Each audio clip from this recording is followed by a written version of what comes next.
Continuamos con esta entrevista con el secretario nacional de organización del Partido Revolucionario Dominicano, el profesor Aníbal García Duvergé. Hablaba marginalmente de algunos lenguajes de violencia. Usted decía, yo la semana recién concluida en otro programa que tengo de televisión, entrevisté al doctor Guido Gómez Mazara, y me dijo que temía, pues, y que ya habían lenguaje en ese sentido de algunos sectores del PRD, cosa que él dice, pues, deploraba que pudiesen haber estado diciendo que esta situación que ustedes han planteado ahora de que la convención no se realice totalmente en el mes de febrero, pues pueda crear algunas situaciones de violencia y que ya el PRD pues no ameritaba más ni violencia ni derramamiento de sangre, y bueno, ponía algunos ejemplos de hechos lamentables que han ocurrido en el PRI, en México, en Colombia, y el pasado jueves en una comparecencia en el grupo Corripio, el licenciado Luis Abinader, que aspira a la candidatura presidencial, dijo que la convención tiene que ir en febrero a la buena o a la mala. De manera que con actores que son tan importantes en este sentido, me gustaría pues conocer cuál es la posición de ustedes en ese sentido. Bueno, yo pienso que ciertamente el PRD no necesita de más violencia. El PRD no necesita espectáculos como el que se significó en el Comité Ejecutivo en enero. Yo pienso que qué bueno que así piensen dirigentes que hasta ahora han boicoteado que los organismos funcionen adecuadamente, que no se integran a los trabajos ordinarios del partido. Qué bueno, que yo pienso que ese es un avance. Y entonces, a la mala no sé cómo lo harían, la verdad que no lo sabemos, y pienso que eso no es más que un estado de desesperación producto de que los numeritos no le dan, Héctor. En vez de avanzar cada día, justamente por ese nivel de lenguaje, cada día se reducen más, y entonces no tendrá que ser a la mala, aparte de que no sabemos cómo sería, no tendrá que ser a la mala porque a la buena se puede. Y es que estamos diciendo que tal y como expresa la resolución del Comité Ejecutivo Nacional, la convención se inicia en el 23 de febrero. Tal vez, a pesar de que las resoluciones que se aprobaron en el Comité Ejecutivo, ellos no tuvieron tiempo de asistir porque quisieron boicotearlo haciendo una reunión paralela, y tampoco han tenido tiempo de leerla, de cómo aprobó el Comité Ejecutivo el proceso de desarrollo de la convención. Y a pesar del boicot que hicieron ellos, boicoteando la convención, embargando las cuentas, el compromiso que tiene la dirección del partido es cumplir con esa resolución del Comité Ejecutivo Nacional. Y entonces yo pienso que lo que deben ellos abocarse y a prepararse para participar en la convención, y estoy convencido que en los próximos días el presidente del partido convocará a la comisión política para seleccionar la comisión organizadora de la convención. Bueno, lo que ocurre también, y ese nivel de violencia del lenguaje se justifica, y es que si la convención la hubiéramos hecho en noviembre, Miguel hubiera ganado la convención. Si la hacemos en diciembre, gana la convención. Y en febrero o en marzo que se realice, Miguel gana la convención porque es el líder del partido, y cada día que pasa el apoyo es más significativo, no solo de los PRDistas, sino figuras importantes que se integran al Partido Revolucionario Dominicano, y partido que han decidido hacer desde ahora alianza con el PRD y con Miguel Vargas.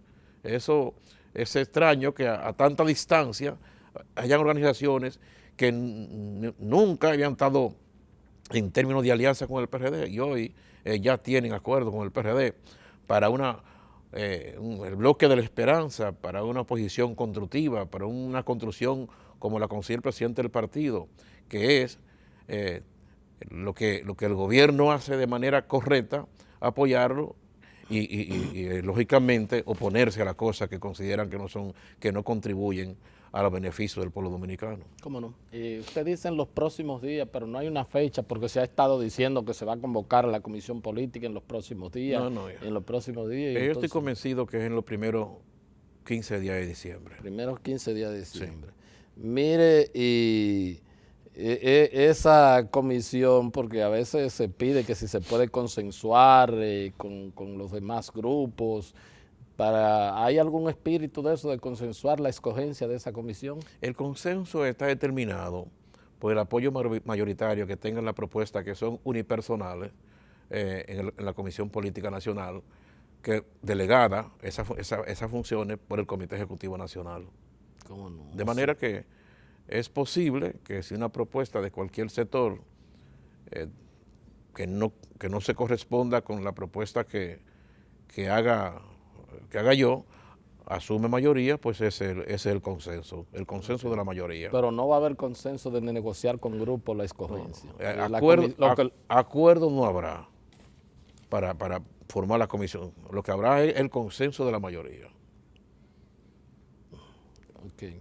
Pero lógicamente si hay una propuesta que llene las expectativas, yo pienso que nosotros todavía no tenemos candidaturas respecto a eso. ¿Cómo no? ¿Cómo no? Pero tiene que ser con el voto mayoritario. Tiene que ser con el voto mayoritario. ¿Cómo no? ¿Cómo no? Profesor, otra situación, hay un cargo, una posición que usted pues ocupa, hay una persona que dice tener o que tiene una sentencia, su compañera de partido, Gianilda Vázquez, y ella está esperando y ha ido a ocupar su posición y está esperando que el presidente del partido, Vargas Maldonado, pues le entregue como decidió una jueza penal en un asunto de amparo. Entonces tendría usted un poco que cederle una silla a una dama, ¿verdad que sí? Mira, lo que ocurre es que cuando el Consejo Nacional de Disciplina, a recomendación de la Comisión de Control, decide enjuiciar y suspender a la doctora Gianilda Vázquez, tomó una decisión y esa decisión fue apelada por ello al Tribunal Electoral. Como tú entenderás, el Tribunal Electoral pertenece a las altas cortes y ratificó que la decisión tomada por el Consejo Nacional de Disciplina fue correcta. Entonces, el precedente de una sala, de un tribunal cualquiera, de inferior categoría, jerarquía, tome una decisión contraria a la que tome un tribunal de las altas cortes, que por demás es el que está llamado a iniciar las acciones partidarias, cae en el marco de lo absurdo, de lo que tiene en muchos casos desacreditado la justicia dominicana.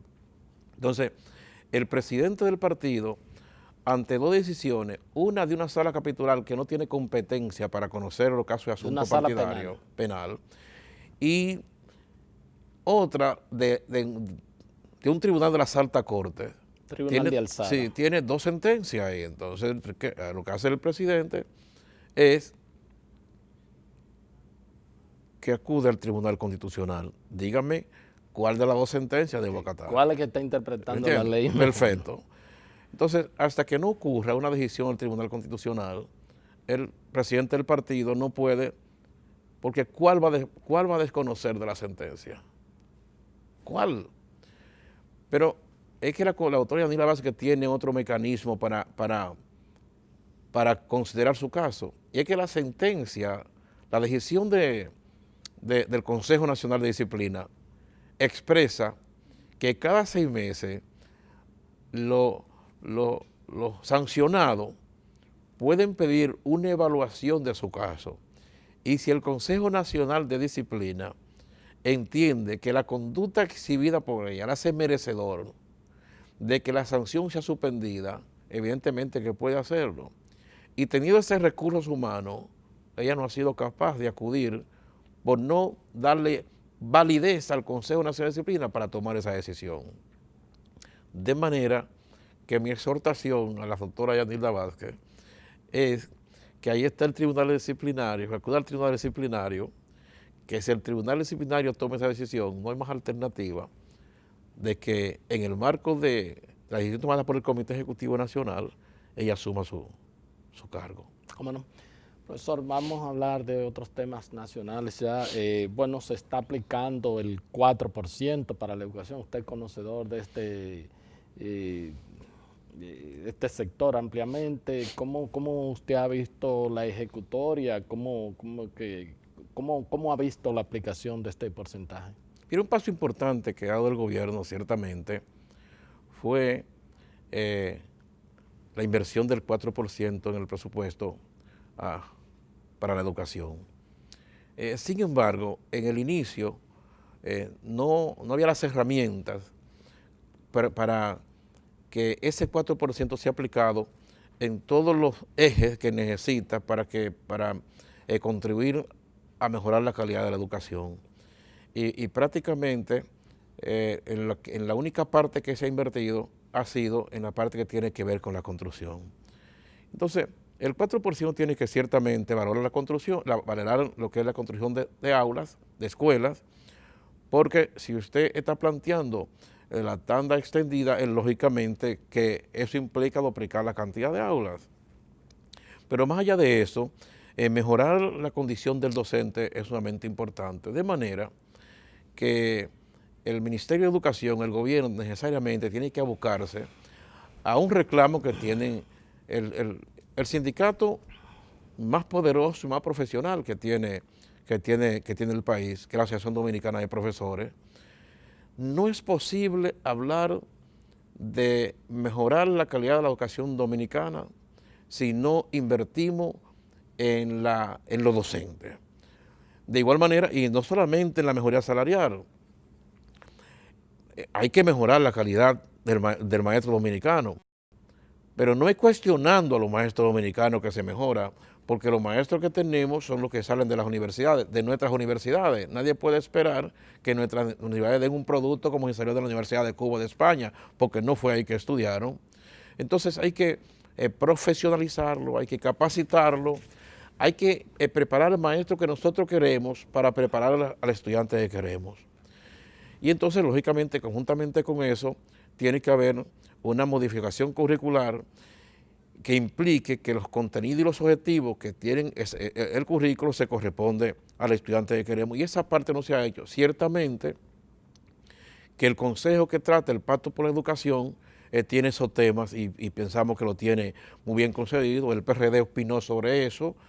Nos parece que la propuesta que tienen llenan las expectativas y nosotros le hemos apoyado en el documento oficial que les remitimos, le hicimos algunos aportes y ojalá entonces para el próximo año ese 4% se puede invertir, porque pensamos incluso que la inversión que se ha hecho, ese 4%, en el presupuesto no va a llegar al 3% en la inversión real. No va a llegar al 3%. Al 3% de la inversión real.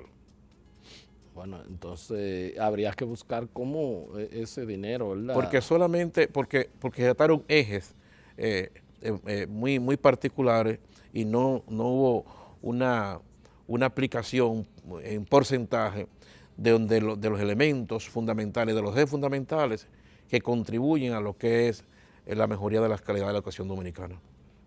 Bueno, finalmente, profesor, siguen las críticas al país con respecto a esta sentencia del Tribunal Constitucional por el asunto de la nacionalidad de los haitianos. El país ha tenido que emplearse a fondo. ¿Qué usted como alto dirigente político pues piensa de esta situación? El desorden organizativo que existe en términos de migración y básicamente en la migración haitiana, hay que decir, implicaba que había que tomar una gran decisión que permita a partir de esa decisión corregir esos males que convierten, que tenían el país prácticamente en un desorden en ese aspecto, de manera que nadie podía esperar, ciertamente, que la sentencia pudiera ser, crear unos trastornos sociales. Haití se ha empeñado en desacreditar una sentencia que era necesaria para resolver esos males. El gobierno ha racionado frente a esas actitudes y nosotros creemos que un día había que comenzar y en buena hora ha comenzado. El país tiene derecho a normar lo que es el carácter migratorio que debe darse y no cabe duda que ese desorden no podía seguir. Y hay que señalar que en el caso del desorden migratorio con Haití, tiene también elementos sociopolíticos que obligaba. Entonces, lo que espera el Partido Revolucionario Dominicano en el marco de la sentencia es que se aplique con todos los derechos, con toda la delicadeza, preservando lo que son los derechos humanos, la esencia y respetando el carácter humano que tienen. Claro, y la dignidad de la persona que persona. puedan estar involucrados en eso. En eso aspiramos todos. Muchísimas gracias, profesor. Hermano, Caramba. muchísimas gracias a usted. Bien, gracias a todos ustedes por haber estado con nosotros y será pues hasta otra entrega de su programa de Agenda. Hasta entonces.